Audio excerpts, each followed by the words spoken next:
రాదు. ఎవరు పోతే వస్తుంది? ఈ సిరీస్ కాంపోనెంట్ చెప్పారు.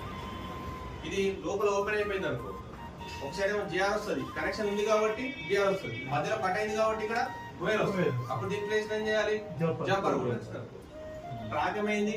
షార్టేజ్ అయింది. ఎవరు షార్ట్ అయ్యారో తెలుస్తుందా? తెలియదు. దానికోసం ఏం చేస్తాం? ఈ ట్రాక్ లో రోజుని అప్లై చేస్తాం. రోజు స్మోక్ అప్లై చేసి ఆ ట్రాక్ లో షార్టేజ్ ఇంజెక్ట్ చేయాలి. ఎవరు హీట్ అయితే వాళ్ళు కంప్లైంట్. ఒకవేళ ఈ కెపాసిటర్ షార్ట్ అయింది అనుకుందాం, ఇది ఒక సైడ్ కనెక్షన్ ఉందా, రెండు సైడ్ కనెక్షన్ ఉందా? వన్ సైడ్ మాత్రమే కనెక్షన్ ఉంది. దీన్ని తీసేయచ్చా? తీసేయ కదా? తీసేయచ్చు. తీసేస్తే షార్టేజ్ వెళ్ళిపోతుంది. మరి మళ్ళీ రీప్లేస్ చేయాలా? ఎందుకు? కనెక్షన్ లో ఉంది, తీసేసిన ఎలాంటి ఇబ్బంది లేదు. రైట్.